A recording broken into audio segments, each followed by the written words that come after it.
आपको बताया था, शेड्यूल फर्स्ट और शेड्यूल सेकंड। दो शेड्यूल में अलग अलग हमें डिसिप्लिन कैसे कौन कौन से नियम मानने हैं, और वहां पे आपने जो डिसिप्लिन की दोनों शेड्यूल पढ़ते हो, इनमें अगर तोड़ोगे तो वो मैटर कहाँ जाएगा, वो भी फर्स्ट शेड्यूल को तोड़ेंगे तो मैटर किसके सामने जाएगा, बोर्ड ऑफ डिसिप्लिन के सामने, और सेकंड शेड्यूल अगर आपने तोड़ दी तो डिसिप्लिनरी कमेटी के सामने। सजा भी आपको बता दी, लेकिन ये कानून ही है, आप ध्यान रखना। कई जने कल एक दो जनों का आया था कि ये सब पढ़ा रहे हो, ये क्या चीज है, तो ये एक्ट है, सीएस एक्ट का ही तो पार्ट पढ़ रहे हो आप, सीएस एक्ट की सूचियां पढ़ रहे हो आप, तो है तो सीएस एक्ट की ना। इनको अगर तोड़ेंगे तो पार्लियामेंट का बना हुआ कानून है, सजा मिलेगी हमें, और सजा कौन देगा, बोर्ड या कमेटी देगी। उसके दो क्लॉज आपने पढ़ लिए थे फर्स्ट शेड्यूल के, फर्स्ट पार्ट को चला रखा है मैंने, आपको ध्यान होगा कौन सा पार्ट चल रहा था, हेडिंग आपने बना रखा है, फर्स्ट पार्ट चल रहा है, और किसका, फर्स्ट शेड्यूल का, पहली जो अनुसूची है उसके अंदर। ये किस पे लागू होती है आपको ध्यान होगा, सीएस इन प्रैक्टिस पे लागू होती है, जो प्रैक्टिसिंग सीएस है उन पे लागू होती है, और इसके तहत अगर हम दोषी पाए जाते तो हमें सजा वगैरह हो सकती है। तो इसके दो क्लॉज आप लोगों ने कल पढ़े थे कि कब कब हम मिसकंडक्ट के दोषी पाए जाते। तो में से पहला तो आपने क्या पढ़ा था कि अगर कोई सीएस अलाउ करता है किसी दूसरे पर्सन को, क्या कि वो उसके नाम से प्रैक्टिस कर सके, ऐसा हम दिखावा करते हैं, दूसरे व्यक्ति को इजाजत देते हैं, तो वो प्रोफेशनल मिसकंडक्ट माना जाएगा। पढ़ा था आपने, if a person a company secretary in practice is deemed to be guilty of professional misconduct, वो प्रोफेशनल मिसकंडक्ट का दोषी माना जाएगा इफ ही अलाउ, अगर आप क्या कर देते हो, अलाउ कर देते हो अनदर पर्सन, किसी भी दूसरे व्यक्ति को अगर मैं अलाउ कर देता हूं टू प्रैक्टिस, कि वो मेरी जगह प्रैक्टिस करे, to practice in his name, मेरी जगह वो प्रैक्टिस करे, ऐसा अगर मैं किसी को अलाउ करता हूं। क्या डॉक्टर की सीट पे डॉक्टर का बच्चा आके बैठ के वो इलाज कर सकता है क्या, वो कहे कि मैं तो डॉक्टर का बेटा हूं, मैं दवाई दे सकता हूं, मैं जानता हूं, मैं तो पापा से पूछ के आया हूं, तो क्या वो आपको पर्ची देगा, आपको ट्रस्ट हो जाएगा क्या? डॉक्टर का भाई, डॉक्टर का स्टाफ, कोई कंपाउंडर है, वो आकर के आपको वो डॉक्टर की कुर्सी पे बैठ के पर्ची बना के दे रहा हूं, चलेगा? कोई भी नहीं चल रहा। डॉक्टर का कोई दोस्त, कोई भी नहीं चल रहा। क्यों भाई? क्योंकि आपको विश्वास उनकी डिग्री पे होता है, काबिलियत। डॉक्टर की शक्ल देख के थोड़ी हम इलाज करवाते हैं उससे, बताओ क्या देखते हैं हम? डॉक्टर एक प्रोफेशनल बॉडी का मेंबर है, और वो डॉक्टर शब्द उनके नाम के पहले लगा है, तो वो ऐसे नहीं मिला, उन्होंने पूरी बाकायदा एमबीबीएस की स्टडी की होगी, एमडी की स्टडी की होगी, और भी कोई स्टडी उन्होंने, डॉक्टर बहुत सारी अलग अलग तरीके की करते हैं, तभी उनके सब कुछ होता है पढ़ाई लिखाई करने पे। तो वो उनके डॉक्टर के अंदर भी ये बात लागू होती है, सीए पे भी ये बात लागू होती है, सीएस पे भी ये बात लागू होती है। कि पहला क्लॉज आपने ये पढ़ा था कि सीएस जो है वो अपना नाम किसी को भी इस्तेमाल करने की इजाजत नहीं देगा, चाहे वो व्यक्ति कोई भी व्यक्ति क्यों ना हो, क्योंकि ऐसा करना तो वो एक सीएस की गरिमा, उसकी डिग्री को ठेस पहुंचाने के बराबर हो गया कि सीएस मैं हूं और मेरी जगह मोड़ लगा के, ठप्पा लगा के आपको कोई भी चीज पे कोई भी दे देता है, कि आप ऑफिस जाते हो, ऑफिस में आदमी बैठा है, वो ठप्पा लगाता है, नाम लिखता है या साइन करता है, आपको दे देता है, ये नहीं चलता ना। तो पहला वाक्य तो आपने ये पढ़ा था। सेकंड क्या पढ़ा था आपने, कि कोई भी सीएस कभी भी किसी दूसरे आदमी को कमीशन नहीं देगा, ब्रोकरेज नहीं देगा, शेयर नहीं देगा, फीस में से, अपनी फीस में से कोई दूसरे व्यक्ति ने कोई काम मेरे को दिलवाया है, कोई दूसरे व्यक्ति के जरिए से मेरे को फाइल आई है कोई काम की, तो मैं क्या किसी को कमीशन दे सकता हूँ? बिल्कुल नहीं दे सकता। कि कोई आदमी मेरे को कहता है कि सर आपको मैं फलानी कंपनी का काम दिलवा देता हूँ, आपके साल के लाख रुपए साल के फीस क्या आएंगे, मेरे को 20% दे देना, बिल्कुल नहीं, इजाजत ही नहीं है। कानून कहता है कि ये आप गरिमा के खिलाफ काम कर रहे हो पद की, तो आप लोगों को हाँ दे सकते हैं वो कमीशन, लेकिन किसको? एक सीएस किसको दे सकता है? दूसरे अपने इंस्टीट्यूट के मेंबर को, यानी एक सीएस दूसरे सीएस को दे सकता है, दूसरा या फिर कोई पार्टनर को दे सकता है, अपना पार्टनर है उसने कोई काम लाया तो उसको दे सकता है, पार्टनर को, रिटायर्ड पार्टनर को, या रिटायर्ड को डेथ होगी उसके घर वालों को, और तीसरा और कुछ प्रोफेशनल बॉडीज हैं उनको भी हम दे सकते हैं, उन प्रोफेशनल बॉडी के मेंबर को, जैसे सीए है तो सीए सीएस का तो आपस में सीधा सा हिसाब किताब है, तो आपस में सीए सीएस को काम देता रहता है, सीए सीए को देता रहता है, और उसके बीच में कमीशन भी होता है। तो लेकिन वो प्रोफेशनल मेंबर है, वहां चलता है, हम लोग दे रहे हैं तो हम बराबर के व्यक्ति को दे। तो ये दो क्लॉज आप लोगों ने पढ़े थे, इनमें कोई दिक्कत हो, कोई चीज पूछनी हो तो आप लोग पूछ सकते हो, नहीं क्या प्रॉब्लम? तीसरा क्लॉज में आप चालू कर रहे हैं, स्टार्ट क्लॉज थर्ड डाल दो। क्लॉज ऐसे लिखा तो CLAUSE clause third.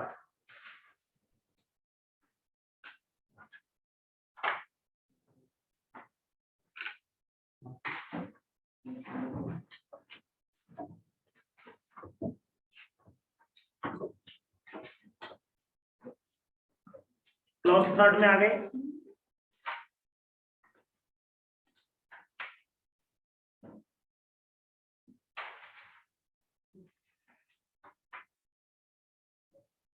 Company secretary in practice या शॉर्ट में बोलो तो PCS।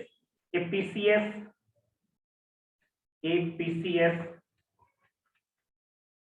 shall be deemed a PCS shall be deemed to be guilty. A PCS shall be deemed to be guilty if he accept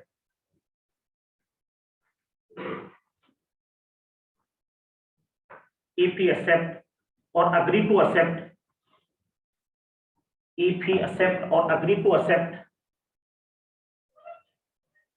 if he accept or agree to accept any part of profit, if he accept or agree to accept, ACCEPT, agree to accept any part of the profit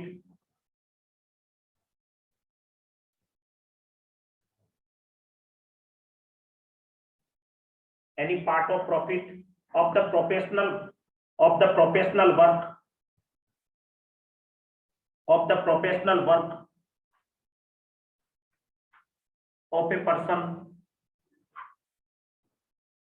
of a person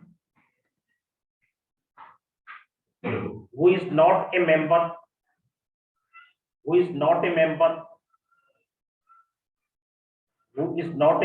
of the institute.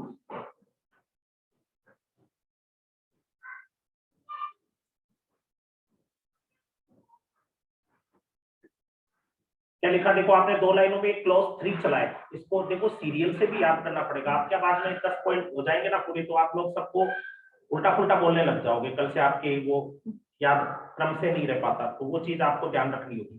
कल आपको second clause में मैंने बताया था कि एक CS काम करता है, तो हमें काम जो मिलता है वो डायरेक्ट क्लाइंट हमारे पास आता है, कई बार दूसरे के जरिए से भी आता है। जैसे डॉक्टर का कल एग्जाम्पल दिया था मैंने आपको कि कोई डॉक्टर है, उसके पास दूसरा डॉक्टर भी कई बार मरीज रेफर करता है ना पेशेंट, और वो दूसरा डॉक्टर जो मरीज को रेफर करेगा उसमें से कमीशन भी लेता है।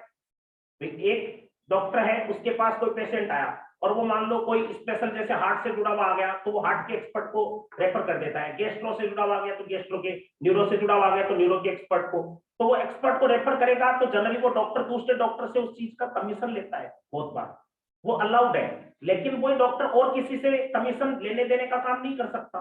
तो कल आपको मैंने बात बताई थी कि एक CS जो प्रैक्टिस में है वो किसी को कमीशन पे नहीं करेगा या अलाउ नहीं करेगा, डायरेक्टली या इनडायरेक्टली कमीशन पे नहीं करेगा। किसको?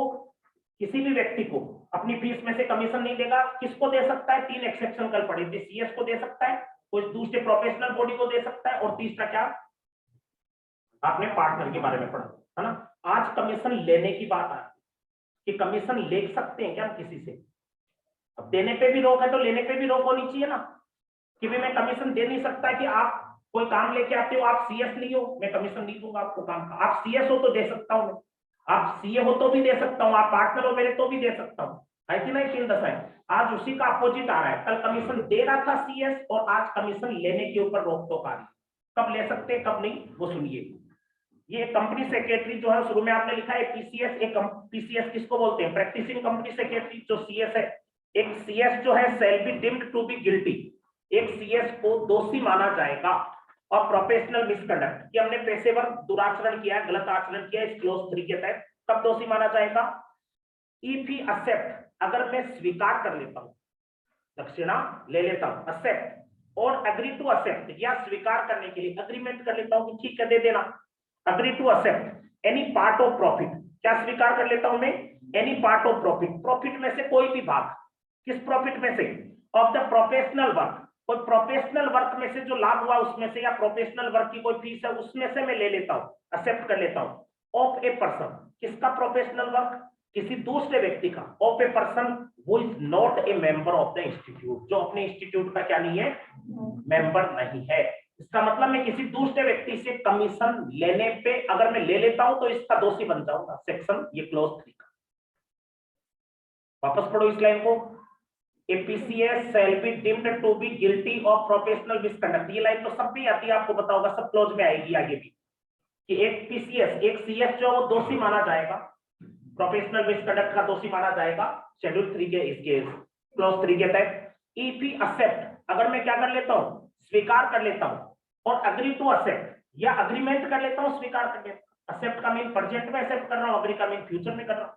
क्या एक्सेप्ट कर रहा हूं, एनी पार्ट ऑफ प्रॉफिट, किसी दूसरे के प्रॉफिट में से कुछ हिस्सा, मतलब कमीशन इनडायरेक्टली कहे तो, of the professional work, professional work में से अगर मैं कमीशन प्राप्त कर रहा हूं ऑफ ए पर्सन, कोई व्यक्ति के प्रोफेशनल वर्क में से, वो is not a member of the institute, जो हमारे इंस्टीट्यूट का क्या नहीं है, मेंबर। मीन किसी दूसरे आदमी से कमीशन नहीं ले सकता।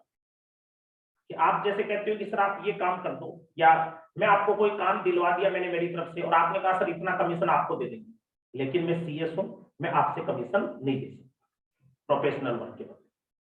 आप कहोगे कि सर सीए से भी नहीं ले सकते, कि इसका मतलब जैसे आपने सीए को काम बेचा कि मेरे पास सीएस का काम आया, मैंने एनुअल रिटर्न मैंने तैयार कर दिया, ऑडिट रिपोर्ट सीए ने तैयार कर दी, अब मैंने फीस दोनों की क्लाइंट से एक साथ में ले ली, मैंने क्लाइंट को बोला 50,000 रुपये दे दो, मैं ऑडिट रिपोर्ट भी तैयार करवा दूंगा और ये भी करवा दूंगा, तो ऑडिट रिपोर्ट की फीस सीए को जाएगी। अब वो ऑडिट रिपोर्ट की फीस में मैं मेरा भी कमीशन लूंगा, ये सीधी सी बात होती। तो ये तो मना कर रहा है ना क्लोज। कल तो देने की बात थी, आज में लेने की बात आ रही है, तो इस क्लोज के अंदर तो रुक गया। इसमें तो लास्ट में खाली किस व्यक्ति से ले सकते हो, क्या लग रहा है आपको, लास्ट में लिखा हुआ ना, प्रोफेशनल वर्क का प्रॉफिट अगर मैंने लिया है, किस व्यक्ति से लिया है, ए पर्सन किसी व्यक्ति से, who is not the member of institute, जो अपने इंस्टीट्यूट का क्या नहीं है, मेंबर नहीं, मतलब अपने इंस्टीट्यूट के मेंबर नहीं है, तो मैं कमीशन लेता हूं तो दोषी हूं क्लोज के तहत। लेकिन इस पे नीचे नोट बना लो, आप नोट बना लो, however a member can accept, however a member can accept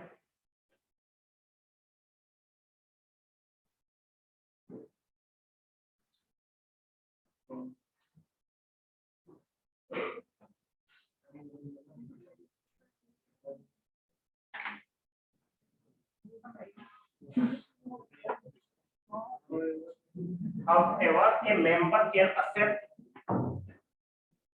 part of profit,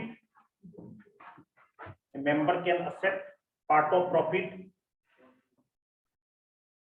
from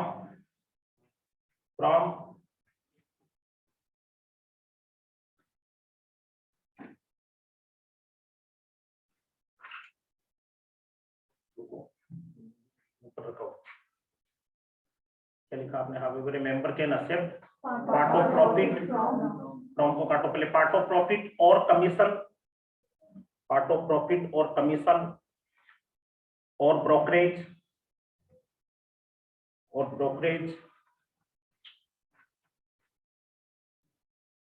और fees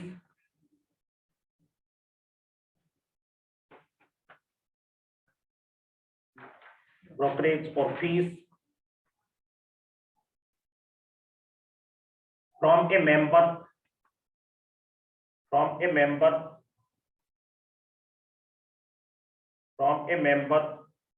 of such professional bodies, from a member of such professional bodies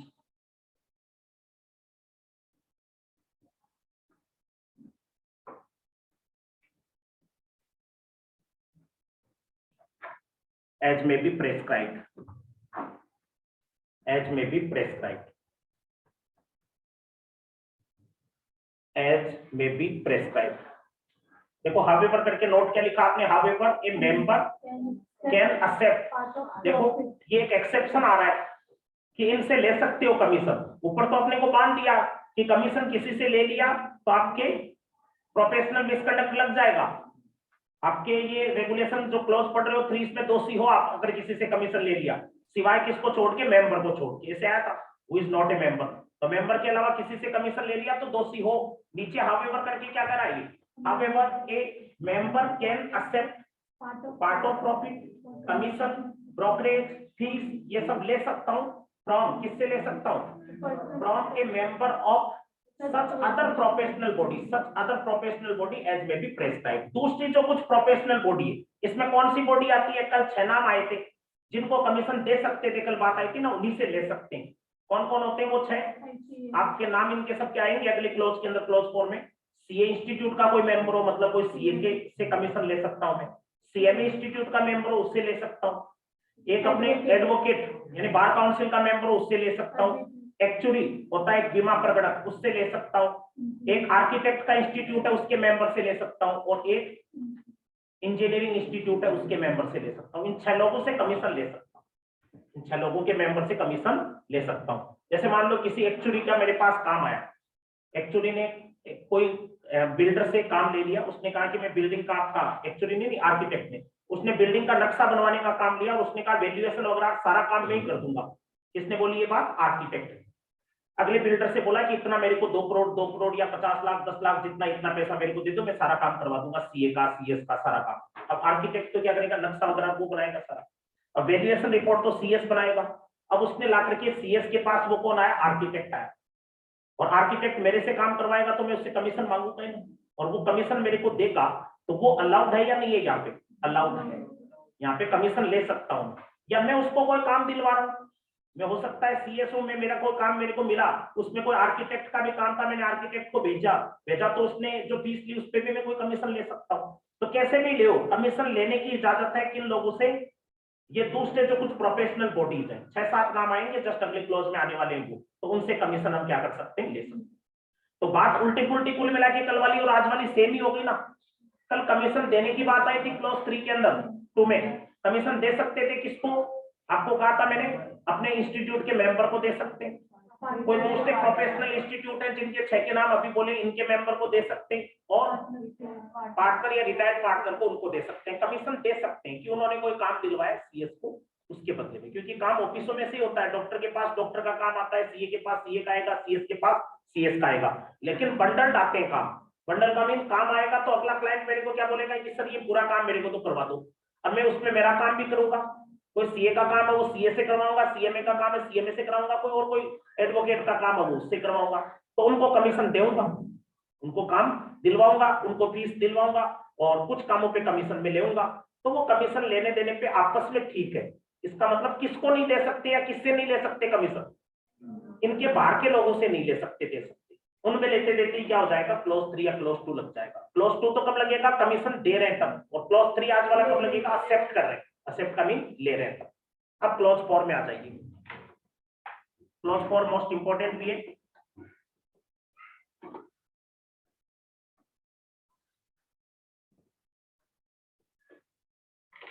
A company secretary in practice, short में बोलो तो PCS, a PCS shall be deemed, a PCS shall be deemed to be guilty, a PCS shall be deemed to be guilty, a PCS shall be deemed to be guilty of professional misconduct, a PCS shall be deemed to be guilty of professional misconduct if he enter into a partnership, if he enter into a partnership with any person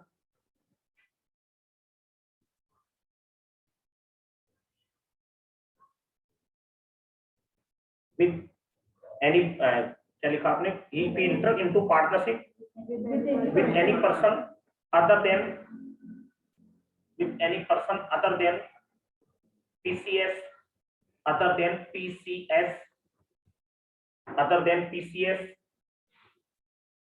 or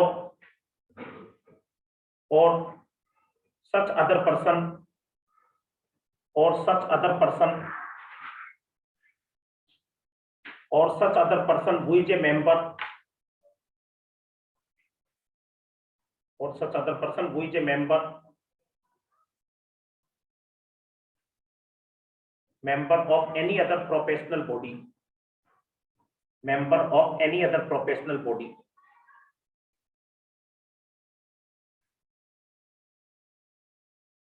Any other professional body.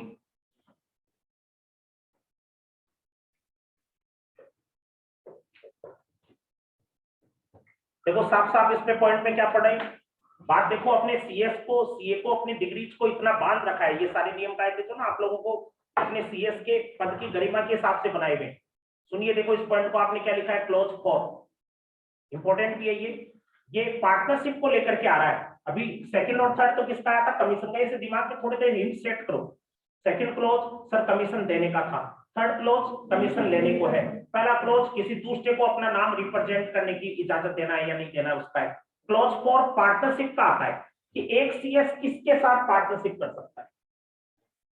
Partnership में काफी सारे लोगों की फर्में होती है CS की, practice जैसे हम करते हैं, मैं सीएस प्रैक्टिस कर रहा हूं तो मेरी भी पार्टनरशिप फर्म है, वैसे ही सीए सीएस इनकी क्या होती है, फर्में होती है, जिसमें किसी में 5, 10, 50, 20, 100, 200 ऐसे बड़ी बड़ी फर्मों में 200, 400, 500 पार्टनर भी होते हैं।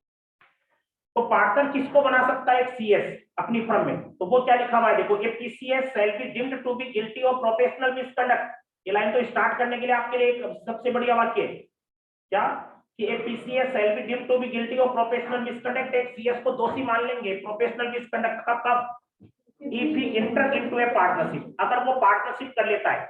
यहाँ पे अगर आप जोड़ सको तो एक वर्ड जोड़ना है, देखो if he enter into partnership in और आउटसाइड इंडिया, अगर ये जोड़ सको तो आप ऊपर वहां पे पार्टनरशिप क्या है, इन और आउटसाइड इंडिया, इन और आउटसाइड इंडिया, इन और आउटसाइड इंडिया, इंडिया के अंदर या इंडिया के बाहर किसके साथ अगर पार्टनरशिप करते हैं तो दोषी बन जाएंगे, इन और outside India with any person, किसी व्यक्ति के साथ आप पार्टनरशिप कर लेते हो तो आप दोषी बन जाओगे।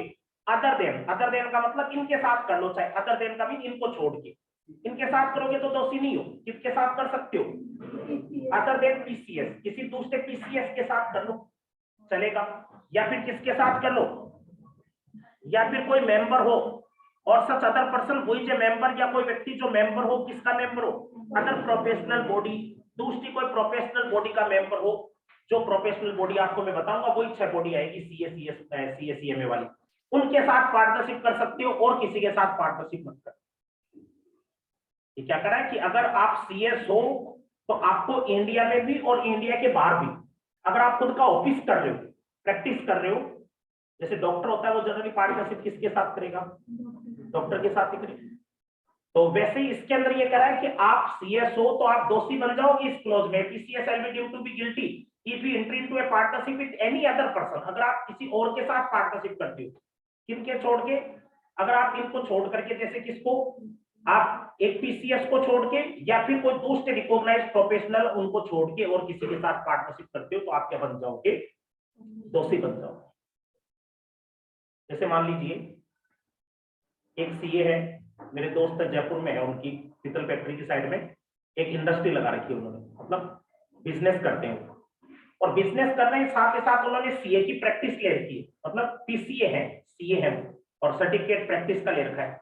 उन्होंने पार्टनरशिप क्या किया, बिजनेस के लिए उन्होंने क्या किया, अपने भाई के साथ पार्टनरशिप फर्म बना ली, भाई सीए नहीं था और उसने क्या किया, अपना बिजनेस, अपनी फर्म सब कुछ किसमें दिखा दी, भाई के साथ पार्टनरशिप में दिखा दी।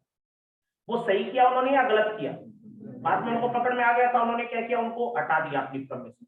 क्यों, क्योंकि एक सीए किसके साथ पार्टनरशिप कर सकता था, सीए के साथ या सीएस के साथ कर सकते हैं, तो प्रोविजन उल्टे पुल्टे, सीए की बुक पढ़ेंगे तो वहां क्या आएगा, जहां जहां सीएस नाम लिख रहे हैं उसकी जगह वो क्या लिखता जाएगा, सीए लिखता जाएगा, और कोई फर्क नहीं है। हम लोग क्या करते हैं, इवन सीए के पेपर्स भी उठा के कई बार आपको डालते हैं, और कंप्यूटर में फाइंड एंड रिप्लेस का बटन आता है, तो फाइंड एंड रिप्लेस में हम क्या लिखते हैं, जहां जहां पीसीए लिखा हुआ है वहां फाइंड पीसीए और रिप्लेस किससे कर दो, पीसीए से, पेपर तैयार हो जाता है। तो वो सीएस की और सीए की बुक में इतना ही फर्क है बस। तो इसमें हाँ, इसका पेपर देखोगे तो बहुत खतरनाक बनाया हुआ है मेरा, आपको मैं इसका टेस्ट पेपर दूंगा, तो वो सीए की बुक में से बनाया हुआ है। तो उसमें बात क्या कर रहा है कि आप सीएस हो तो आप दोषी हो अगर किसी और के साथ पार्टनरशिप कर रहे हो, सिवाय सीएस को छोड़ के या फिर किसको, कुछ प्रोफेशनल बॉडी या उनके मेंबर को छोड़ के। प्रोफेशनल बॉडी के मेंबर के अलावा आप किसी से भी पार्टनरशिप नहीं कर सकते। मीन सीए और सीएस पार्टनर हो सकते हैं क्या साथ में? हो सकते हैं। सीए और सीएमए पार्टनर हो सकते हैं क्या? हो सकते हैं। सीए सीएस की तो फर्में बहुत है आपस में। देखो इंस्टीट्यूट में थोड़ी कम बनती है अपने, जो दोनों इंस्टीट्यूट है ना, आईसीएआई और आईसीएसआई, और तीसरा कौन सा है? आईसीएमए। तो इनमें क्या है, आपस में इन दोनों में बनती है, ठीक है ना, और इन दोनों में नहीं बनती, इन दोनों में भी नहीं बनती। मीन ये दोनों तो भाई आपस में लड़ते नहीं, कम लड़ते, और ये सीए वाला इंस्टीट्यूट है, इनके आपस में दोनों से क्या है, थोड़ी कम बनती इन दोनों से। लेकिन बाहर ऐसा नहीं है, ये खाली दिल्ली में ही है जहां पे इंस्टीट्यूट है, वहां की बात है। बाहर निकलते हैं तो सीए को सीएस के बिना पार नहीं पड़ती, और सीएस को सीए के बगैर, और इनके बिना भी नहीं। मीन तीनों को साथ में आप कहीं भी देखोगे, हम लोग फ्रेंड सर्किल में हमारे सीएस में देखेंगे तो हमारे सीए भी फ्रेंड मिलेंगे, सीएमए भी मिलेंगे, और सीएमए है उसके सीए भी मिलेंगे और सीएस भी मिलेंगे। ये बात आज तक समझ में नहीं आई मेरे को कि इनके साथ क्यों नहीं बनती, वो का पुराना कोई विवाद, अपने को क्या लेना देना उससे। लेकिन पार्टनर तो बन ही सकते ना इंस्टीट्यूट। अभी थोड़े दिनों पहले क्या इसमें पहले रोक लगी हुई थी एक टेम्परेरी, आपको बताओ, अभी साल भर हुआ है ये रोक हटाई है। पहले क्या सीए इंस्टीट्यूट ने कहा कि हम आपके साथ पार्टनर भी नहीं करेंगे। हाँ, लाइफ पार्टनर बनते हैं लोग, सीए इंस्टीट्यूट, सीएस इंस्टीट्यूट, जिसमें आप देखोगे सीधी सी बात है, कानून पार्टनर बनने से ही मना कर रहा है। तो आप अगर सीएस बन गए तो आपको पार्टनर किसमें से ढूंढना चाहिए? इन 6 इंस्टीट्यूट में से ढूंढना चाहिए ना। बताओ, लाइफ पार्टनर हो जाएगा और कोई बिजनेस पार्टनर हो जाएगा आपकी फर्म का, सीधी सी बात है कि नहीं है? तो वो इन 6 में आपके चलता है। ये सीए वालों ने अभी थोड़े दिनों पहले जब सीए इंस्टीट्यूट के लिए कोर्ट, सीए ने खुद ने इंस्टीट्यूट ने रोक हटा दी थी, तो रोक हटा दी तो कुछ लोगों ने अंदर, मतलब अंदर खाने से थोड़ा विरोध भी किया कि नहीं, हम तो सीएस के साथ पार्टनर नहीं बनेंगे। हालांकि वो विरोध तो वो एक सीधी सी बात है, नॉर्मल बात थी, कानूनी जब हट गया तो वो आपस में होना ही है पार्टनर। तो अब क्या है, इनमें आपस में पार्टनरशिप फर्में क्या हो रही है, काफी तेजी से बढ़ रही है। तो ये थोड़ा सा आपस में ये है कि भी वो इको लेवल मान लो, कुछ और मान लो, तो उसको लेकर थोड़ा सा आपस में इन दोनों के बीच में, वो कहता है मैं बड़ा, वो कहता है मैं बड़ा, सीएस कहता है मैं बड़ा हूँ सीए से, सीए कहता है मैं बड़ा हूँ तेरे से। तो वो बड़े छोटे का अभी पता नहीं चल पाया कौन सा बढ़ता है कौन सा छुटता है। तो वो आईसीएआई, आईसीएसआई और आईसीएमएआई, ये तीनों जो है कानून पहले से है, ओरिजिनल आप देख रहे हो, ये कानून ऑलरेडी है और अब लागू भी, कि एक इंस्टीट्यूट सीए का है, वो सीएस के साथ, सीएमए के साथ, एक्चुअरी के साथ, आर्किटेक्ट के साथ और बार काउंसिल के मेंबर, इनके साथ हम क्या बन सकते हैं, पार्टनर बन सकते हैं। इसमें कुछ क्या, इंडिया के बाहर की डिग्रीज भी अलाउ की गई है, जैसे इंडिया के बाहर ऑस्ट्रेलिया, जापान, यूएसए, यूके, इनमें भी सीए सीएस के इक्विवेलेंट वहां पे भी कोर्स चलते। अब जरूर थोड़ी वहां सीए बोले, उसको सीपीए बोल सकते हैं, सीएफए भी बोल सकते हैं, और कोई डिग्री भी बोल सकते हैं। तो उनके मेंबर के साथ भी बन सकते हैं पार्टनर, उनके मेंबर के साथ भी। इंडिया के बहुत सारे लोग सीए सीएस बन के फॉरेन जाते हैं। जिन लोगों ने कभी जयपुर का एयरपोर्ट नहीं देखा था, वो सीएस बनने के बाद सीधा यूएसए। तो ऐसे ओकेजन कब आ जाते हैं लाइफ में पता नहीं चलता। मीन हम लोग जैसे घर वालों को उनकी इमेजिन नहीं कर पाते कि उनके घर वाले जो सिक्कर बेचते थे तो सोचते थे पहले, और वो लड़की लड़का काम करने चले जाता है। कुछ नसीबों की भी बात होती थी, लेकिन कई बार सीधा पैकेज मिलना होता है, वो सीधा कहाँ मिल जाता है, फॉरेन की कोई कंपनी एमएनसी आ जाती है तो वो सीधा फॉरेन ही उड़ा देती है। वो एक अच्छी बात है इसमें। ये सीए सीएस सीएमए तीनों इंस्टीट्यूट के मैं कुछ के नाम लिखवा रहा हूँ आपको, अभी किन के साथ मेंबर बन सकती हो आप, तो वो लिखना। हाँ, नोट में याद लिखो, एपीसीएस, एपीसीएस नीचे नोट बना के लिख लो, a PCS can become, a PCS can become partner. बहुत बार पूछा जाता है, ये नोट इंपॉर्टेंट लगा लेना, वैसे तो क्लोज फॉर पूरा इंपॉर्टेंट है। A PCS can become partner with a member of any of the following, with a member of any of the following, with a member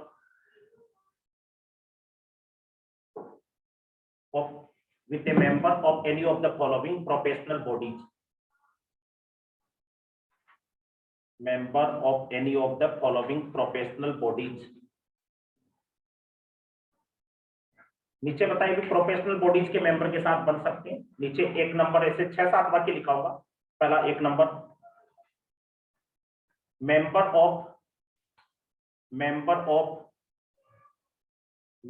of the institute of, देखो मैं आगे institute के जिनके भी नाम लिखा हूं ना उनका कैपिटल लेटर में स्टार्ट करना हर का, ये जो स्पेलिंग है उनमें, member of the institute of chartered accountant of India, member of the institute of chartered accountant of India, member of the Institute of Chartered Accountant of India. Second, member of the Institute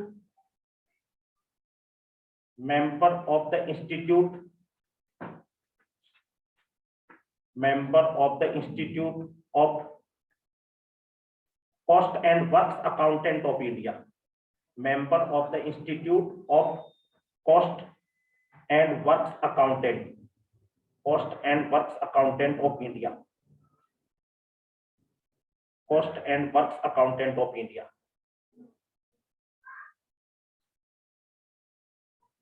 clear? ये क्या पहले ICWI नाम हुआ करता था इसका, आजकल इसका नाम क्या हो गया? ICMAI हो गया, member of the institute of cost and works accountant of India. C, member of bar council of India, member of bar council of India. Bar का मतलब कौन सा बार लगा रहे हो आप? सोच रहे हो वो सोच बदलो। मेंबर ऑफ बार काउंसिल किसको बोलते हैं?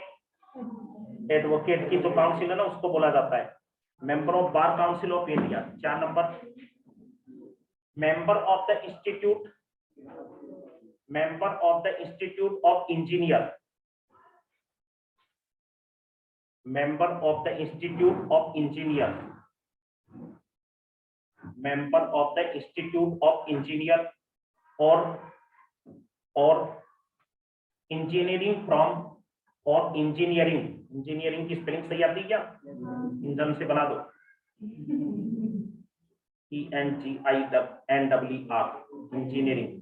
Member of the institute of engineer का शायद मैंने नाम नहीं बोला था आपको, 6 नाम में उन्होंने बोला था क्या? Member of the institute of engineer और engineering from a university, engineering from A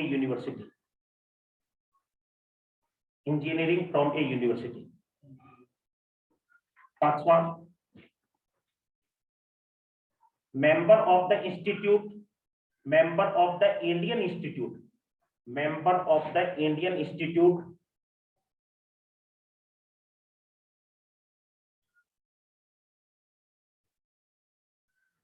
member of the Indian Institute of Architect, member of the Indian Institute of Architect, architect की spelling ARCHITECT, architect, member of the Indian Institute of Architects। अगला 6वां, member of the Institute of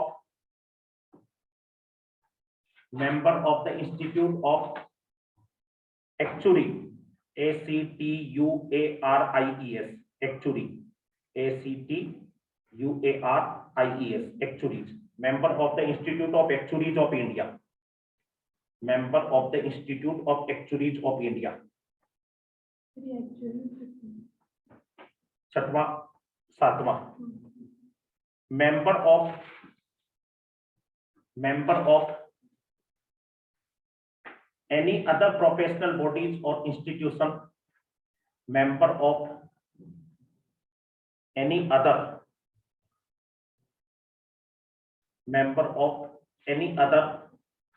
professional bodies, member of any other professional bodies or institution outside India,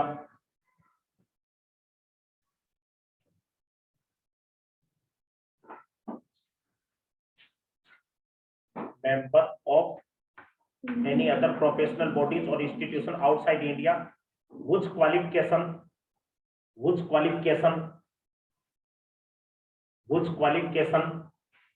relating to company secretary,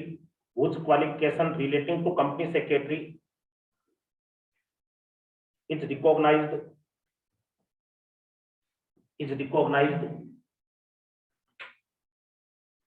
by ICSI Council, recognized by ICSI Council.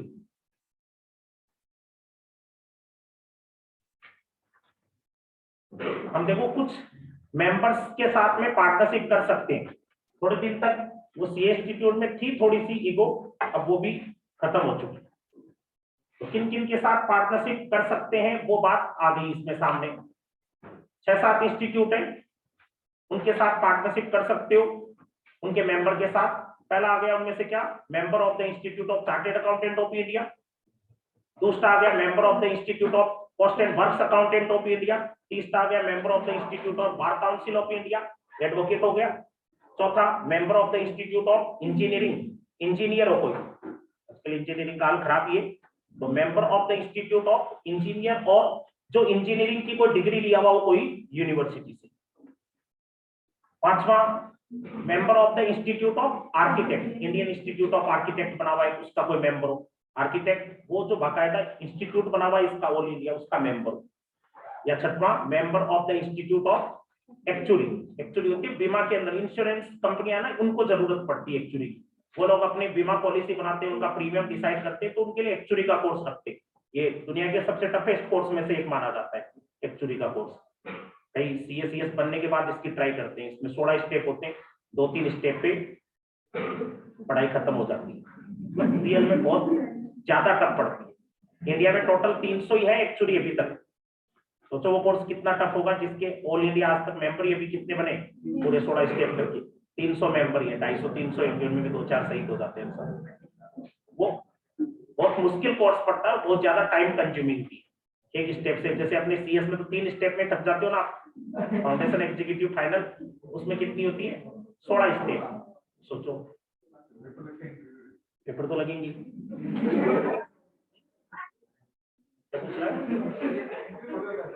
Interview नहीं paper ही लगते हैं, लेकिन paper का level ऐसा होता है ना कि भी वो लोग शुरू के अंदर, जैसे मेरे नॉन लोगों में आज तक, जैसे अभी इतने सालों के अंदर 5-4 बच्चों ने शुरू किया, वो लोग जनरली थे सीए फाइनल में, सीएस फाइनल में उन लोगों ने, और पहले स्टेप में छोड़ दिया ज्यादातर, दूसरा तीसरा तो दूर की बात है।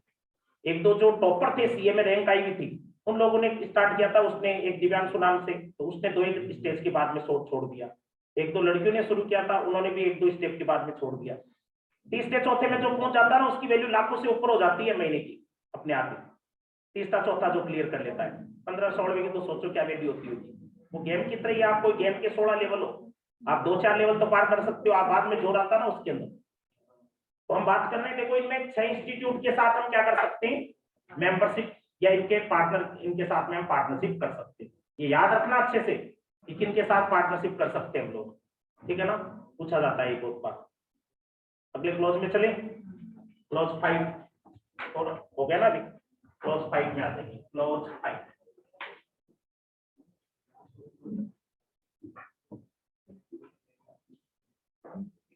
हाँ, क्लॉज 5 लिखिए, एपीसीएस shall be deemed, एपीसीएस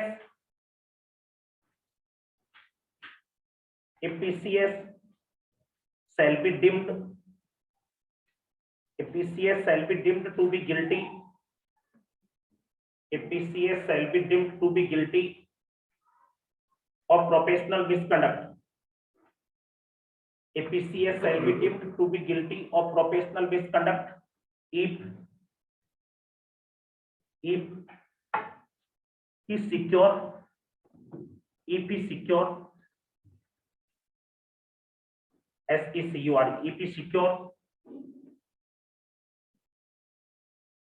either through the service, either EITHER, either through the service of a person, either through the service of a person who is not the employee, who is not the employee, who is not the employee of company secretary, who is not the employee of company secretary, or who is not his partner, or who is not his partner, or by means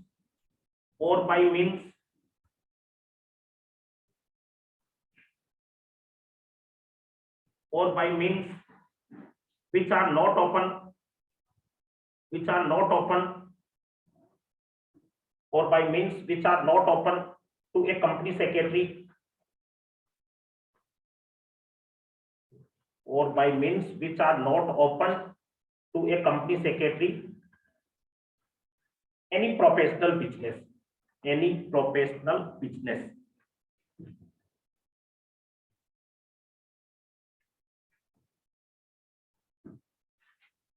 ये clause आ गया 5।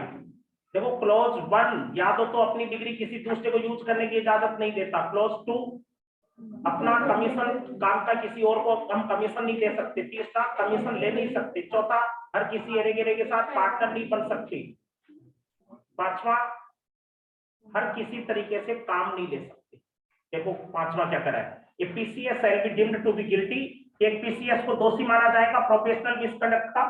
EP secure अगर वो हासिल करता है, EP secure अगर मैं हासिल करता हूं, क्या हासिल करता हूं, कोई प्रोफेशनल वर्क, वो लास्ट में लिखा हुआ है प्रोफेशनल वर्क या प्रोफेशनल बिजनेस। अगर वो प्रोफेशनल वर्क को हासिल करता है, ईपी सिक्योर अगर वो हासिल करता है either through the service of a person, किसी ऐसे व्यक्ति के जरिए से मैं हासिल कर रहा हूं कोई काम जो क्या नहीं है, वो is not the employ of such CS, जो मेरा एम्प्लॉय नहीं है, उससे मैं कोई काम ले रहा हूं, काम हासिल कर रहा हूं। और वो इज नॉट द पार्टनर, या वो क्या नहीं है, मेरा पार्टनर नहीं है। और वो और बाय मीन्स या कोई ऐसा तरीका मैं काम में ले रहा हूं विच आर नॉट ओपन, जो मैं कोई ऐसा मीन काम में ले रहा हूं जो एक सीएस के लिए सही नहीं है। एनी प्रोफेशनल बिजनेस, और क्या हासिल कर रहा हूं, कोई प्रोफेशनल बिजनेस, कोई प्रोफेशनल असाइनमेंट, कोई टास्क। मीन मैं काम, देखो सीएस, ये प्रैक्टिस वाले सीएस के लिए काम सारी चीजें चल रही है, जो ऑफिस करके बैठा है। सीएस डॉक्टर ऑफिस करते हैं अपना क्लिनिक, जैसे डॉक्टर करता है सीए, और सीएस डॉक्टर ये अपने एडवोकेट ये क्या करते हैं, अपना ऑफिस। तो सीएस के ऑफिस में हम जाते हैं, तो आप सीए के ऑफिस में तो गए होंगे कभी। सीएस सेम एग्जैक्ट एक ही सेम तरीका, और कानून भी अपना पूरा सेम चल रहा है, आपको बता रहा हूं। तो इनमें क्या होता है, आपको ये कह रहा है कि आप अगर कोई काम हासिल कर रहे हो, आपको कोई काम मिल रहा है, कोई भी अपने कंपनी का काम आ रहा है, तो वो काम किसके जरिए से नहीं ले सकते। PCS shall be deemed to be guilty of professional misconduct. ईपी सिक्योर अगर वो सिक्योर करता है अपना काम किसके जरिए से, एनी पर्सन, इधर थ्रू एनी पर्सन, कोई ऐसे व्यक्ति के जरिए से वो is not the employ of such CS, जो मेरा क्या नहीं है, एम्प्लॉय नहीं, वो इज नॉट पार्टनर, या वो मेरा क्या नहीं है, पार्टनर नहीं है। और बाय मींस या मैं कोई ऐसा तरीका काम में ले रहा हूं विच इज नॉट ओपन, जो ओपन नहीं है किसके लिए, सीएस के लिए ओपन। इसका मतलब क्या हो गया, इसका मतलब ये हो गया कि हम काम कोई व्यक्ति हमें देने आ रहा है, तो हम हर कोई व्यक्ति से काम मांग नहीं सकते। ये एक अपने पद की, देखो जनरली क्या होता है, हर कोई चीज में क्या होता है, हम लोग किसी के पास ही चले जाते हैं, यार काम दे, थोड़ा काम। जैसे मान लो एक कोई किराए की गाड़ी चलाता है, कोई टेंट वाला है, कोई हलवाई है, कोई भी अपने बाजार का हर कोई व्यक्ति किसी से भी काम बोल देता ना कि ये मेरा विजिटिंग कार्ड रहा, कोई काम हो तो बताना, बोल देते हम। तो एक हलवाई है, वो क्या बोलेगा, कोई काम हो तो बताना। कोई रेस्टोरेंट वाला हुआ, कोई अपने जैसे बार्बर हुआ, कोई अपने ब्यूटी पार्लर वाला, कोई भी बिजनेस में आप प्रोफेशन में देख लो, जनरली क्या होता है, बिजनेस में सब जगह हम कार्ड देके सामने वाले को अपना मतलब सर्किल बढ़ाने की कोशिश करते होता है। लेकिन सीएस में ऐसा नहीं होता कि मैं कहीं भी शादी समारोह में गया, मैंने कहा ये लो कार्ड दो, और मुझे याद कर लेना आधी रात को, वो ऐसा नहीं चलता। हम कार्ड वहीं दे सकते हैं जहां सामने वाला व्यक्ति क्या हो, हमारा प्रोफेशन से जुड़ा हुआ कोई व्यक्ति हो, जो हमारा एम्प्लॉय हो, उसके जरिए से हम काम ले सकते हैं। वो कोई गलत नहीं है कि हमारा एम्प्लॉय के पास कोई काम आया, हम कर रहे हैं, हमारा पार्टनर उसके पास आया तो वो ठीक है। लेकिन ऐसे तरीके से नहीं ले सकते। जैसे डॉक्टरी का एक एग्जांपल दूं आपको, डॉक्टर के आप क्लिनिक में जाते हो या हॉस्पिटल में जाते हो, तो कई आजकल क्या इनमें भी एथिक्स खत्म होते जा रहे हैं। डॉक्टर आप लोगों को इतना कंपटीशन है, खासतौर पे सीकर के आप देखोगे मेडिकल मार्केट के अंदर, तो यहाँ पे आप एस के हॉस्पिटल के बाहर निकलते हो या एस के हॉस्पिटल के आसपास भी पोस्टें दिख जाती हो ना, और थोड़े से डगमगा के चल रहे हो, तो क्या समझ आता है कि आप क्या हो, पेशेंट हो। तो वहां कौन मिलेंगे आपको, उनको लपका बोला जाता है, आपने नाम सुना होगा लपका, मतलब वो क्या करते हैं, आपको लपक लेंगे भाई। वो आपको हॉस्पिटल की बिल्डिंग में घुसने के पहले ही बोलेंगे कि अरे क्या हुआ आपके, क्या हुआ, वैसे सहानुभूति दिखाएंगे, तो अपने को लगेगा यार कोई साथ मिल गया आपको, है ना। आप बोलोगे कि ऐसे पेट में दर्द हो रहा है, मेरे इतने दिन से ये हो रहा है, ये हो रहा है, तो क्या बोलेंगे, अरे वो आज डॉक्टर आया नहीं। आप किसी डॉक्टर को दिखाने भी गए हो इसके हॉस्पिटल में, सरकारी में, तो वो क्या कहेंगे, देखो डॉक्टर आया नहीं, वो अच्छा नहीं है, वो ये नहीं है, आपको मैं एक नया डॉक्टर यहाँ पे आया ऊपर, आपको मैं वहां लेके चलता हूँ, बहुत अच्छा डॉक्टर, आपकी फीस में मैं कम करा दूंगा। ये वो आपको कहाँ लेके जाएगा? डॉक्टर के पास, प्राइवेट डॉक्टर के पास, सामने डॉक्टर हाउस में या कहीं आसपास के दूसरे। और वहां पर डॉक्टर जो है उससे उसकी पहले से सेटिंग रहती है। वो क्या करेगा, आपको पर्ची वगैरह सब में आपको हो सकता है 150 की डिस्काउंट दिला दे। वो वहां से आपको पता ही नहीं चलने देगा, अपना कमीशन भी ले लेगा। उसी के नीचे मेडिकल स्टोर होती है, उसी के नीचे क्या होती है, वो कोई लैब वगैरह होती है, तो वो जांच का और का हर चीज में वो कमीशन बीच में लगता खा जाता है। ये अब बताओ, वो डॉक्टर ने अपना बिजनेस किया है, डॉक्टर ने बिजनेस किया, लेकिन वो किसके जरिए से क्लाइंट लाया? लड़के के जरिए से। वो लड़का क्या उसका एम्प्लॉय है क्या? वो एम्प्लॉय नहीं है ना डॉक्टर का, ना उसका कोई पार्टनर है ना एम्प्लॉय है। ये उसके लिए एथिकल है या गलत है या सही है? ये गलत है। ये क्या है, एकदम गलत है।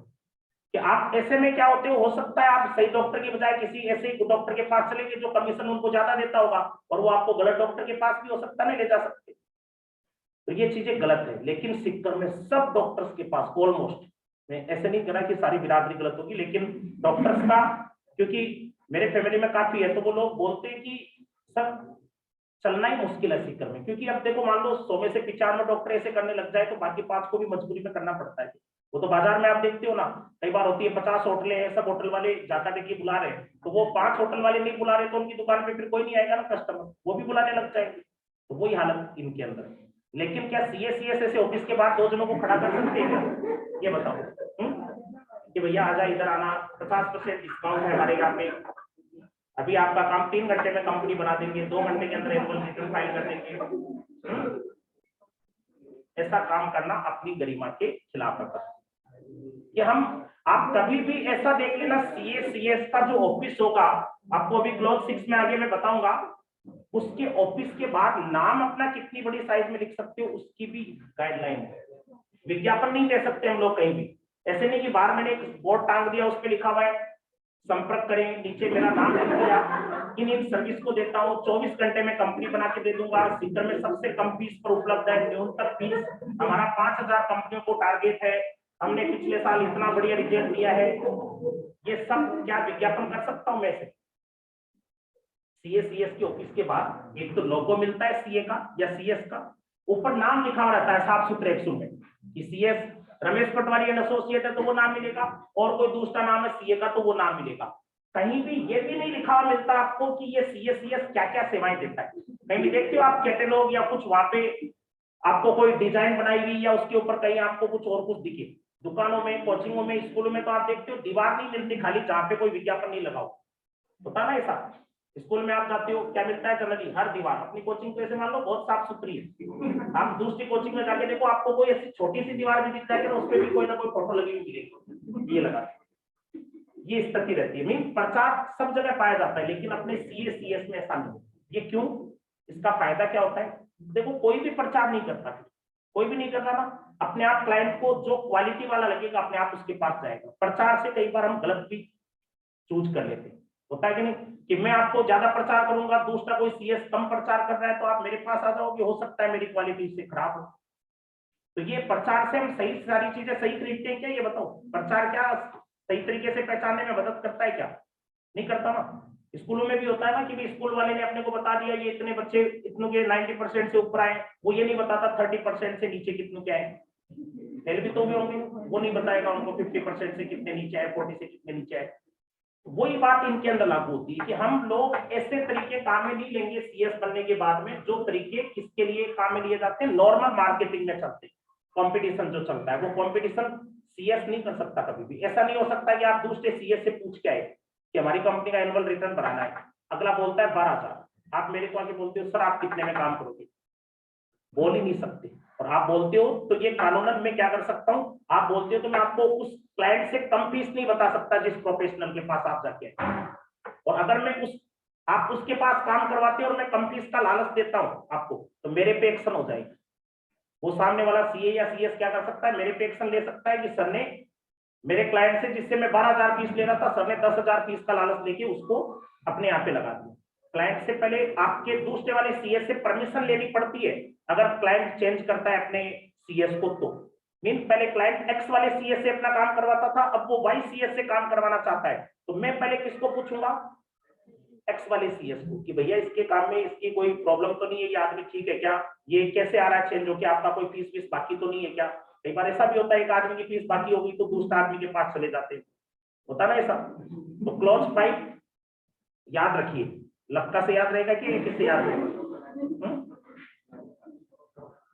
पढ़ो इसकी लाइन क्या है, ये एपीसीएस shall be deemed to be guilty of professional misconduct if he secure any professional work। अगर वो प्रोफेशनल वर्क सिक्योर करता है, लास्ट वाला वर्ड शुरू में ले लेना चाहिए, प्रोफेशनल वर्क को अगर सिक्योर करता है बिजनेस को, कैसे, ईदर थ्रू ए पर्सन, ऐसे व्यक्ति की मैं मदद ले रहा हूं हु इज नॉट, जो क्या नहीं है, मेरा एम्प्लॉय नहीं है, और पार्टनर, या वो मेरा पार्टनर नहीं है, या फिर वो ऐसा कोई मीन नहीं है which are not open to a CS, या मैं कोई ऐसा तरीका काम में ले रहा हूं जो सीएस के लिए क्या नहीं है, ओपन नहीं है। क्लॉज 6, ये 3 वाक्य लिखे आपने पढ़ा क्या है, क्लॉज 6 लगाओ। क्लॉज 6 ये सबसे बड़ा क्लॉज आएगा, 2 दिन लगेंगे इसमें के लिए। क्लॉज 6 अभी तो 4-4 लाइनों में चल रहा था ना मेरे, क्लॉज 6 आ गया। लिखो इसके अंदर PCS shall be deemed to be guilty, वो तो शुरू कर लिया आप। PCS shall be deemed to be guilty of professional misconduct।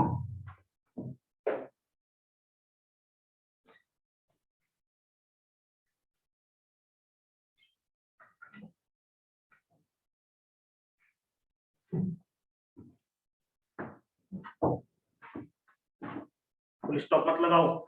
PCS shall be deemed to be guilty of professional misconduct if क्या है, आप नीचे अलग सेंटेंस में लिख लिया करो ताकि मिक्स नहीं हो, नीचे अलग लाइन में लिख लिया करो, इफ के आगे डेस लगा लो और फिर नीचे लाइन, यानी छोटे टुकड़े कर रहे हैं थोड़ा, ये बड़ा भी, इफ फिर नीचे ही solicit SOLICIT,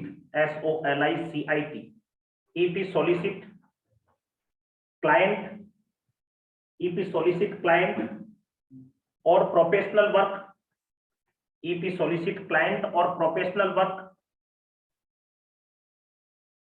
either directly or indirectly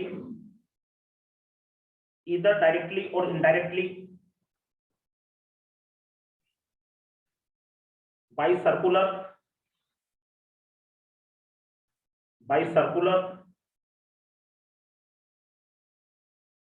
advertisement,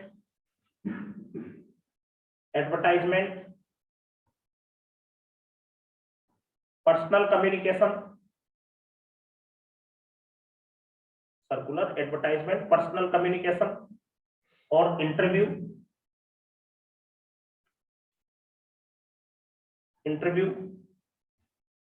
or by any other means,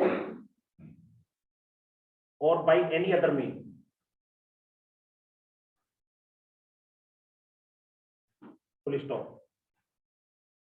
exception भी है नीचे, इसके लिखो exception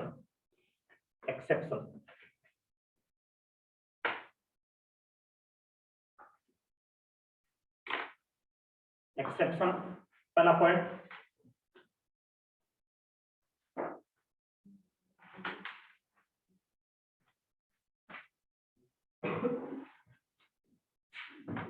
from any company secretary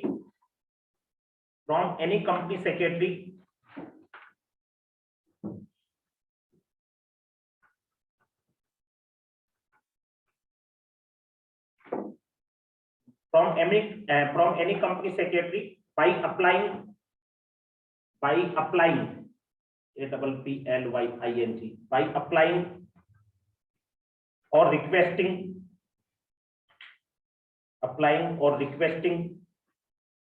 or inviting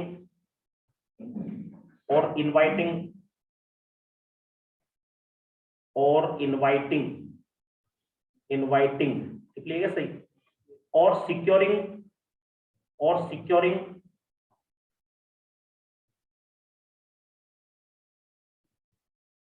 professional work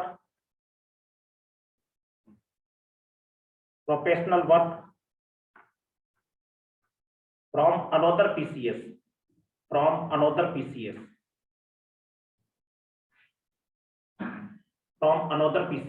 शुरू में एक बार थोड़ा सा गलत लिख दिया, शुरू का वर्ड बोलना, इसमें क्या लिखा था, फ्रॉम शब्द को हटा दो शुरू में। अब क्या बचा, any company secretary by applying or requesting or inviting or securing professional work from another PCS. ठीक है, दूसरा पॉइंट लिखो, 2 नंबर। दूसरा exception, a member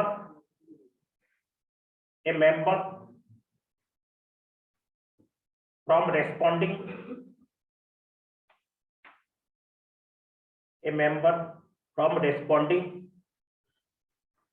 to tender, a member from responding to tenders or inquiry,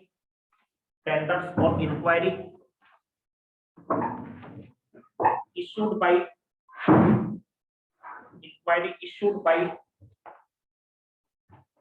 various users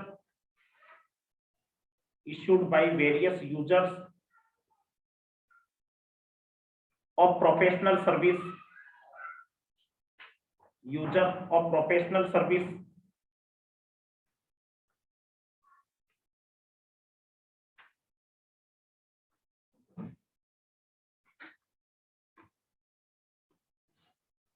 full stop लगा दो।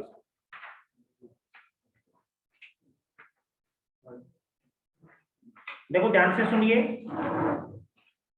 दूसरा जो point है, आप लोगों ने छठवां क्लॉज जो लिखा है अभी, छठवां क्लॉज सबसे बड़ा क्लॉज आपको मैंने बताया पहले, ये 5 में से काफी कुछ मिलता जुलता भी है। 5वां तो किसका था? क्या था कि भी हम किसी ऐसे व्यक्ति की सहायता नहीं ले सकते जो हमारा एम्प्लॉय नहीं है, पार्टनर नहीं है, या ऐसा कोई मेन काम नहीं लेते जो सीएस के लिए ओपन नहीं है। 6वां क्लियर कट आ रहा है, विज्ञापन वगैरह को लेकर के आ रहा है। क्या कर रहा है? देखो 6वां, PCS shall be deemed to be guilty of professional misconduct if he solicit. अगर मैं सॉलिसिट करता हूं, सॉलिसिट का मीन क्या होता है?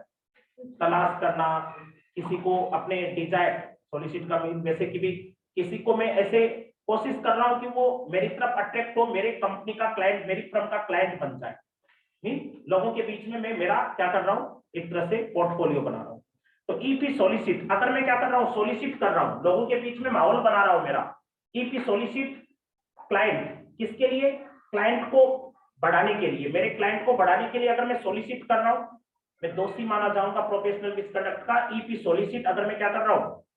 सॉलिसिट कर रहा हूं, मैं ग्राहकों के बीच में मेरा इस तरीके से प्रचार कर रहा हूं और प्रोफेशनल वर्क या प्रोफेशनल वर्क को हासिल करने की कोशिश कर रहा हूं, इधर डायरेक्टली और इनडायरेक्टली। कैसे कर रहा हूं? डायरेक्टली या इनडायरेक्टली।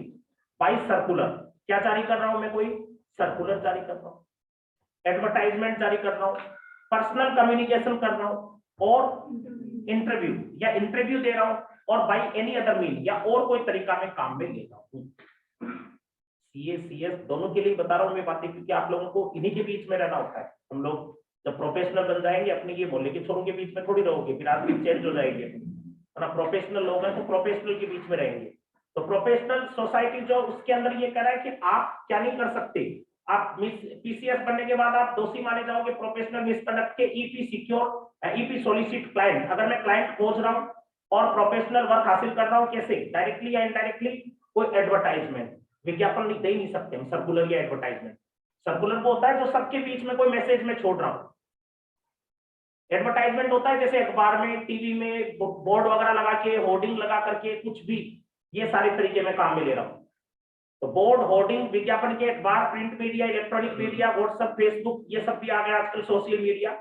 तो इन सब पे कोई भी प्रकार का क्या नहीं लगा सकते हम, प्रचार का तरीका काम में नहीं ले सकते। डायरेक्टली या इनडायरेक्टली सर्कुलर जारी नहीं कर सकता। सर्कुलर क्या होता है?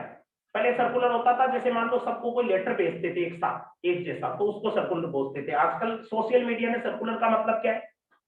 जो चीज सबको भेजते हैं एक साथ, तो कैसे भेजते हैं? कई बार आप गुड मॉर्निंग का भेजते हो, तो वो 50-100 जनों की लिस्ट बना ली, ब्रॉडकास्ट बोलते हो ना उसको, और फिर ब्रॉडकास्ट में एक साथ में डाल दिया, तो वो क्या हो गया? एक तरह से सर्कुलर।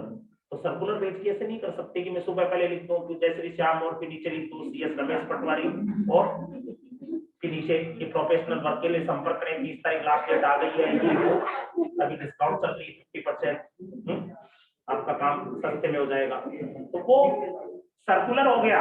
सर्कुलर जय श्री श्याम लिखने पे रोक नहीं है, सीएस रमेश पटवारी नीचे लिखता हूं उस पे भी रोक नहीं है। रोक किस पे? नीचे संपर्क करें या विज्ञापन या मेरा कोई बना के डिजाइन उसमें डाल देता हूं, तो उस पे रोक है। कानून कहता है कि ये क्या कर रहे हो सब। अभी देखा है क्या सीए या सीएस की आप प्रोफाइल में या उसके, आप जैसे व्हाट्सएप पे नंबर आपके पास हो तो उसके आप कभी भी स्टेटस में ये नहीं लिखा हुआ देख सकते या नहीं देखा जाता कि भाई वो ये आपको कहे कि सीएस या सीए का कोई भी काम के लिए कि ये आप मेरे से संपर्क करें, इतना जल्दी हो जाएगा। हाँ, वो इनडायरेक्ट आपको हिंट दे सकता है कि एनुअल रिटर्न भरने की लास्ट डेट इतनी, इतना सा लिख सकता है। इनकम टैक्स का रिटर्न आईटीआर भरने की लास्ट डेट इतनी, लेकिन मेरे पास आओ ये मत, ये नहीं लिख सकते कि मेरे पास आके भरवाओ, ये नहीं लिख सकते। मीन प्रचार खुद का बिल्कुल नहीं कर सकते। आपको इंफॉर्मेशन के लिए वो दे रहा है, वो स्टेटस लगाया वो सिर्फ किसके लिए, इंफॉर्मेशन के लिए कि हाँ ये लास्ट डेट पास में आ गई है, लेकिन प्रचार नहीं कर सकता कि मैं 50% पे कर रहा हूँ, सीकर में सबसे सस्ता है, ये कुछ प्रचार नहीं कर सकते। 5 मिनट में आपको सर्विस मिल जाएगी, हमारे यहाँ पे ये है वो है, फैसिलिटी है, एसी रूम है, एसी वेटिंग रूम है, ये वो। स्कूलों में अपने प्रचार देखते हैं तो कैसे देखते हैं, क्या था उनमें लिखा हुआ, कंप्यूटर लैब है, हमारे पास हॉस्टल फैसिलिटी है, लाइब्रेरी की फैसिलिटी है, ट्रांसपोर्ट फैसिलिटी है, और भी बहुत सारी चीजें लिखते हैं। तो वैसे एक सीए लिख सकता है क्या कि हमारे ऑफिस में जो है वो गीजर लगा हुआ है, एसी लगा हुआ है, वाटर कूलर लगा हुआ है, हमारे यहाँ पे कोई भी फैसिलिटी कुछ भी, ये प्रचार प्रसार नहीं कर सकता। तो सर्कुलर भी नहीं कर सकता। सर्कुलर में आजकल सोशल मीडिया, जैसे अभी पिछला जून 21 में एग्जाम में आया है कि एक ने व्हाट्सएप ग्रुप में डाल दिया कि भाई अपनी सर्विस के बारे में कि ये सर्विस देता हूँ। व्हाट्सएप ग्रुप में हर टाइप के लोग थे, तो क्या वो डालना वो प्रोफेशनल मिसकंडक्ट माना जाएगा क्या? मानेंगे उसको प्रोफेशनल मिसकंडक्ट। हम व्हाट्सएप ग्रुप में कई बार कोई चीज का प्रचार होता डालते हैं, हम कोचिंग स्कूल वाले तो सबसे ज्यादा डालते हैं, हमारा तो काम है, ये प्रोफेशन है।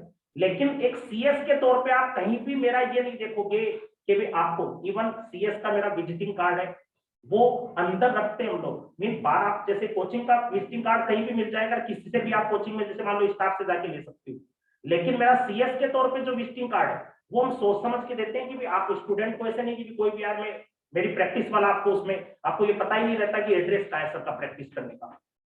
वो सारी चीजें, क्योंकि मैं ऐसे प्रचार करूंगा तो थोड़े दिनों में कहीं ना कहीं वो चीज की कंप्लेंट बन जाए। प्रचार नहीं कर सकते हम लोग। ऐसे चोरी छिपे कोई कर रहा है थोड़ा बहुत वो चलता है, लेकिन वो कैसे आटे में नमक के बराबर, ऐसे नहीं कि पूरा नमक डाल दिया, वो नहीं चलता। तो सर्कुलर नहीं जारी कर सकते। दूसरा नंबर पे क्या लिखा हुआ है, एडवर्टाइजमेंट। अखबार में टीवी में इनमें भी कभी सीएस का सीए का विज्ञापन आप नहीं देखोगे कि भाई हमारे पास ये सर्विस उपलब्ध है। ये आप कभी ई मित्र पे गए हो?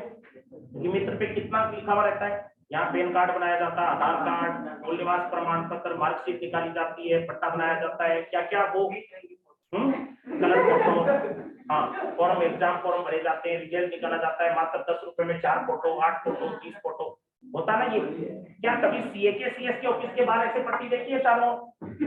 आप जैसे लिखा हुआ हो कि इनकम टैक्स के रिटर्न भरे जाते हैं, ऑडिट संतोषपर तरीके से की जाती है, काम किफायती रूप में होता है, वो सब कहीं भी नहीं दिख सकता। हम प्रोफेशनल लोग हैं।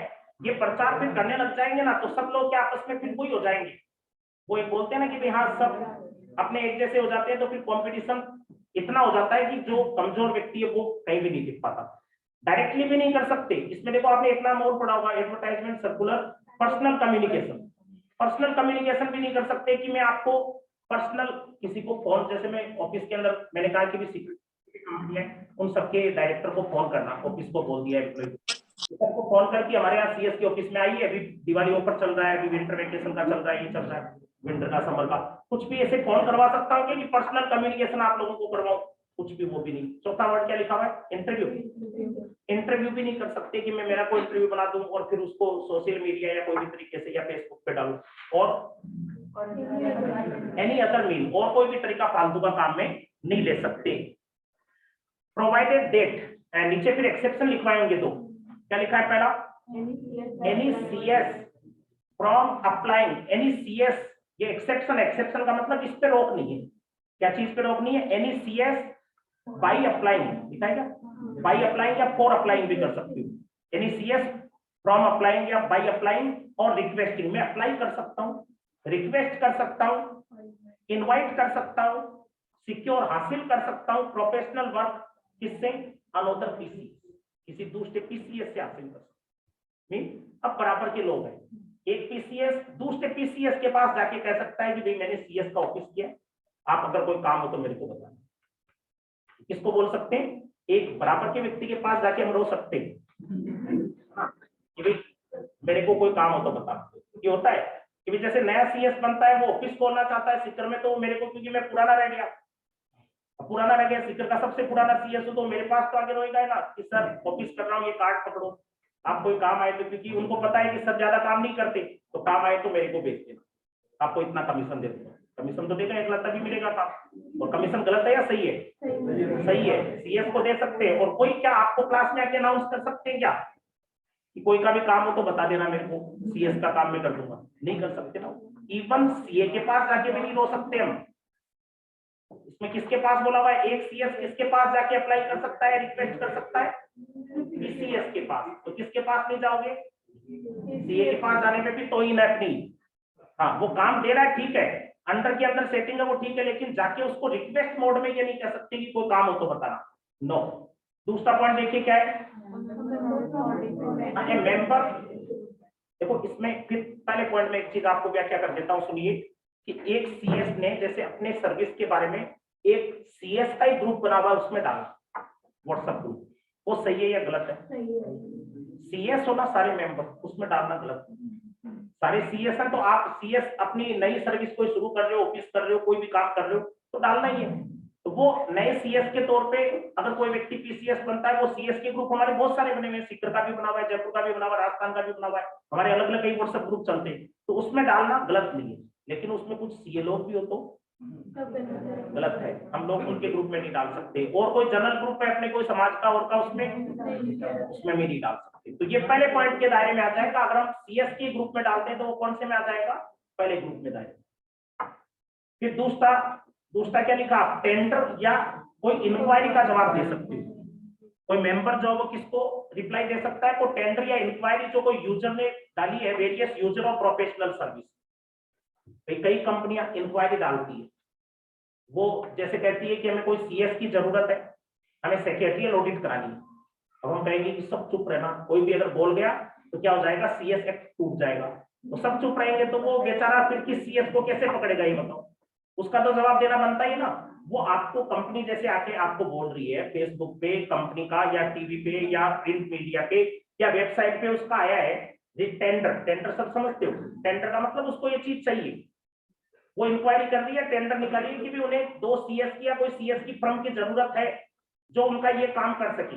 जैसे कोई कंपनी आईपीओ निकाल रही है, और आईपीओ निकाल रही है, वो कह रही है कि हमारे आईपीओ को संभालने के लिए हमें किसी सीएस का जरूरत है जो हाउस इसको अपने मैनेज कर सके, अपने इश्यू हाउस को।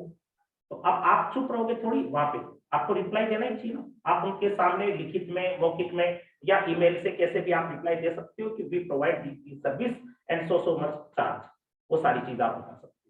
फिर अगले को पसंद आए तो अगला आपने टेंडर देगा, नहीं आए तो कोई बात नहीं। लेकिन वहां वो गरिमा के खिलाफ नहीं है, क्योंकि आप उसमें अगले ने मांगी है सर्विस, पूछ रहा है तो कोई चीज का जवाब देना ही चाहिए ना। आपके ऐसे थोड़ी कि सीएस के ऑफिस में मेरे को पूछने आ गया क्लाइंट कि सर ये काम करोगे क्या, मैं चुप रहता हूँ, मैं कहता हूँ कि कुछ नहीं बोलूंगा तो चुप रहने से काम हो जाएगा क्या? चुप नहीं रहना है, फालतू का प्रचार नहीं करना है, इसमें कानून ये कहता है।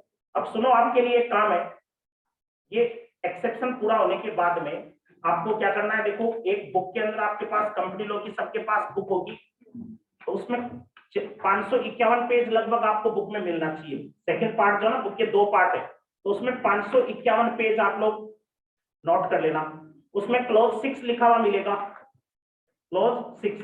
उसके नीचे आपको क्या मिलेंगे? देखो ये 16 पॉइंट मिलेंगे, ये नोट करने।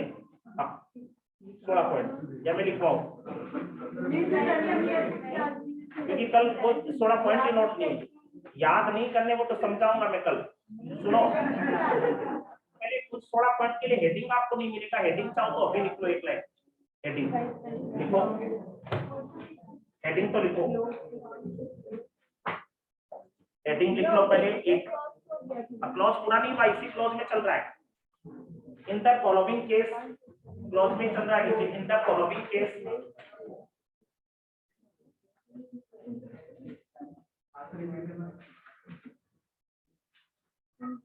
in the following case there will be professional misconduct.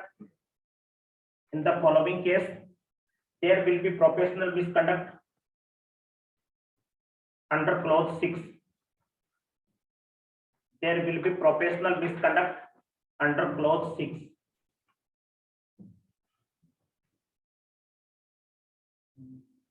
अब इसके नीचे आएंगे वो 16 की लिस्ट है, 1 से लेकर के क्लोज 6 आप ढूंढ लेना, पेज नंबर इधर उधर हो तो 551 पेज तो मैंने आइडिया बताया। सुनो तो अभी ध्यान दो, ये 16 पॉइंट जो है ना करीबन 2 या 3 पेज में आएंगे, ठीक है ना। तो आप लोग मेरे को पता है आलस करोगे कई जने, तो शाम को कर लेना, मैं कल ये देखूंगा कि 16 क्लोज लिखे कि नहीं।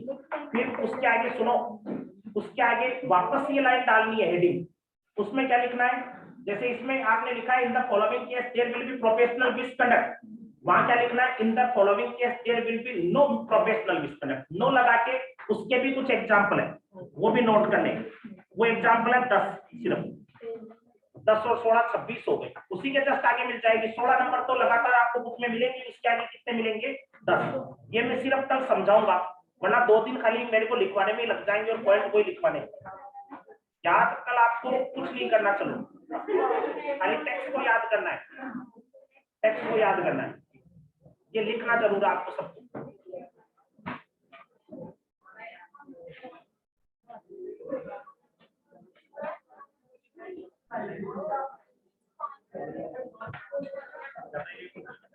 जल्दी है,